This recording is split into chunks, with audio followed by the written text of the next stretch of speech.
how's it going? I want to make a video talking about some platformers that inspire me as I created my own Caterpillar adventure and as I create like a couple platformers now and within the future. Because like inspiration something that takes everybody and especially it's taken me as I've like created different things. It's either implicitly inspired by the stuff I've experienced or even explicitly inspired. So I thought it'd be cool to talk about a couple of those and how they inspire me as I create my own things.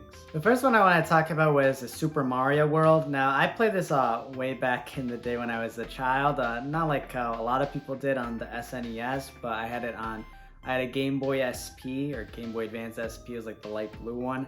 And with that, I had a copy of Super Mario, I think it was Advance 3 that had a Super Mario World on it. And that one was really fun. I got to play like a little bit of it, but I did get it stuck on that like Forest of Illusion where it's like you have to find like the secret exit, otherwise you like makes you replay it.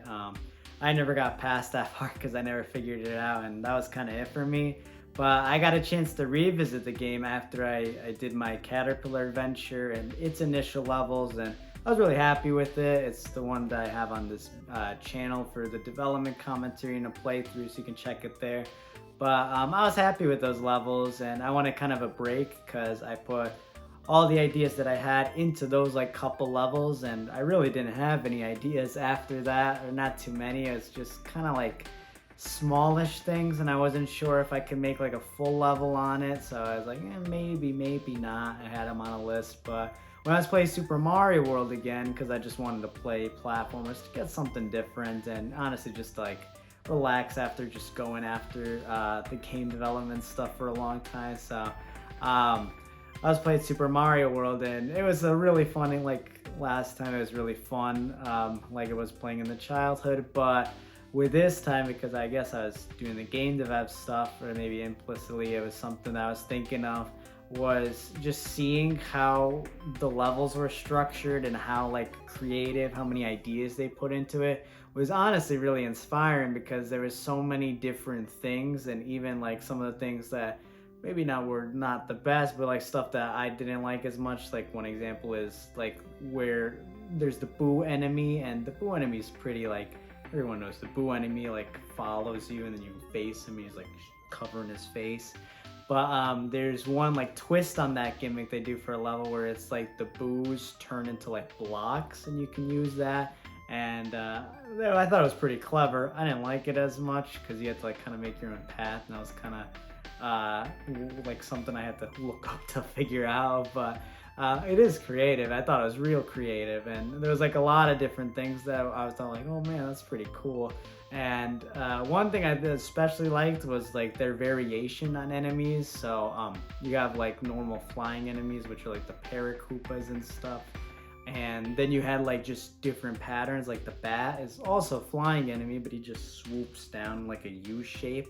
So that type of stuff was like inspiring to me because it helped me come up with like ideas, and then also like just think you can take like something you already made or done before and like do a variation of it. So I like put an enemy that had like a funny U pattern, or I did like a mole. I did like shooting mechanic kind of, so I did like one that'll target you and also shoot. So just little variations like that helps like create some of the levels that I'm doing right now, and the ones that I'll probably create in the future. So that was something I thought was really cool, and I really enjoyed playing Super Mario World. I feel like every single level in that game was something like completely unique and really fun, and that was a really good one. That was probably my biggest inspiration as I was like finishing my platformer and trying to come back to it for like a couple more levels.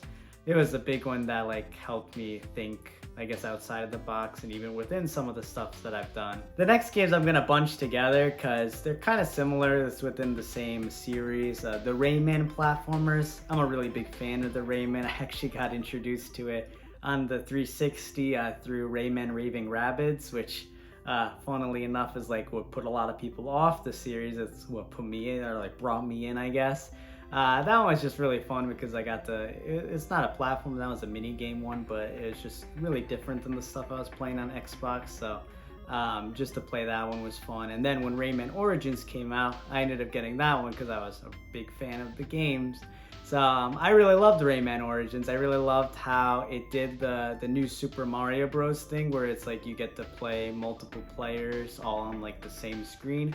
But unlike that game, I really liked how difficult some of the challenges were and how it's based on more like, I guess, speed it would be called, where like Rayman's like running around and you gotta really have your platforming chops to do it. So I really love that game, and it is some of the stuff that inspired some of the levels I did for the Caterpillar Adventure, and even some of the types of platformers I like, which are the ones, the levels where you're being like chased. So in Rayman Origins, you have those like treasure chest levels, which were my favorite ones because you had to like just chase the treasure chest through like a bunch of like moving platforms, and it was just really quick, and you had to do it like almost perfect, otherwise you'd die. And they weren't too long, which was kind of good because then you just die a bunch and not have to progress. So I tried to do that in some aspect with my Caterpillar Adventure, from the auto run levels where you're being chased by like the spooky wall and you gotta like kind of do it perfect. And they're not as long as the normal levels, but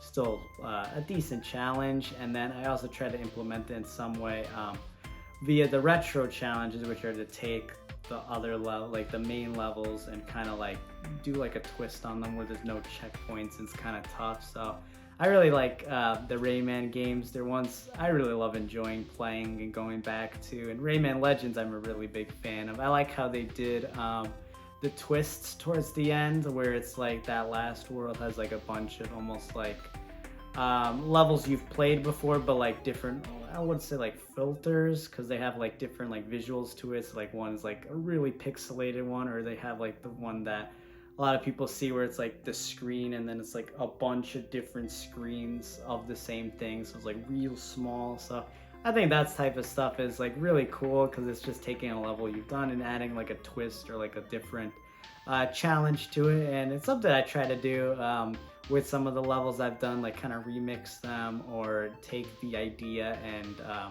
make it like a little bit challenging. So it's like people that play the normal levels and thought maybe it was like a little easy, you can play the other ones like a little more challenging as something more to go to.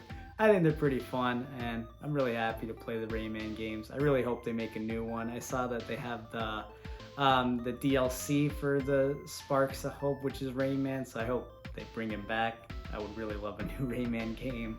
And yeah, Rayman's a big inspiration to me. The next series is the Kirby franchise. This is what got me into making games and wanting to make games in the first place, because I was such a big fan, and still am a big fan of the Kirby games, especially when I was younger. I was playing them on the DS, on the Wii.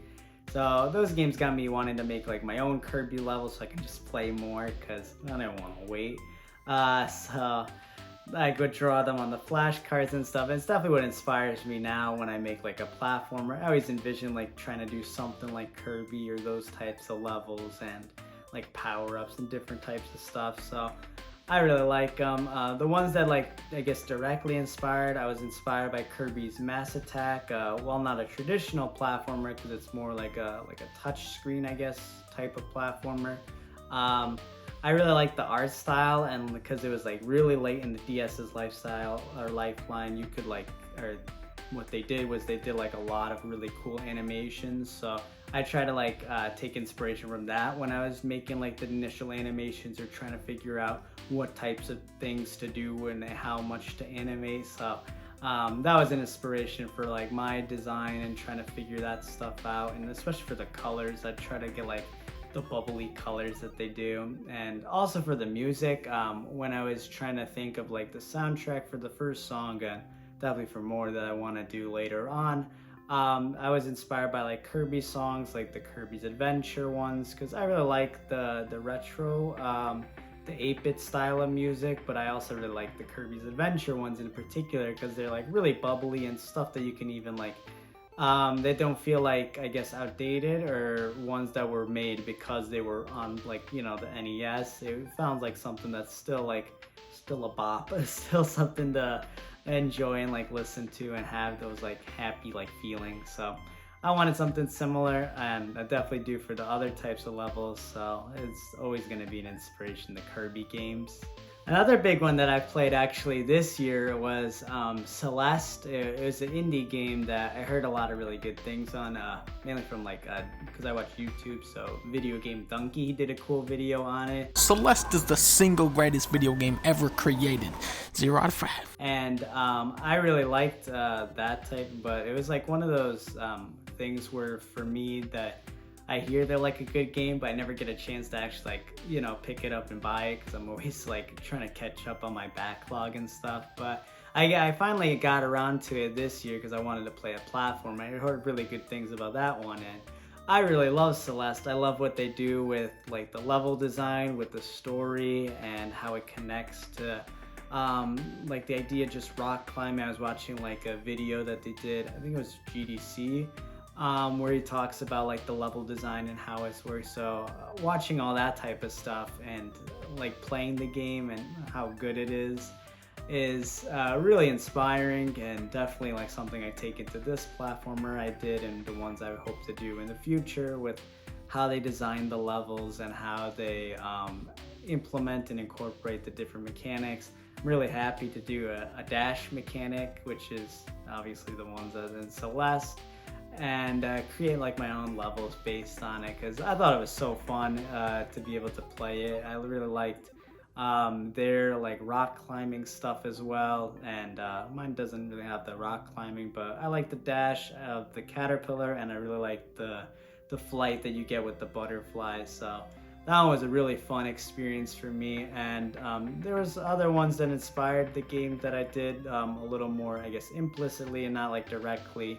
Other platformers I was playing and to get like kind of a feel of. I really did it, took a lot of notes for the level 1 because I wanted to see like kind of how to introduce the player to like, I guess, every the mechanics, and how to like kind of structure it, because it's the beginning level. You want it to be kind of like a tutorial. That was something I had difficulty with prior projects, so I definitely wanted to try to address it with this one. And other ones I played was Donkey Kong Country Returns, Donkey Kong Country on the Switch, the first level, the Bit Trip games. So those ones are more auto runners, but they got like the type of platforming feel to it, so I really like those ones as well.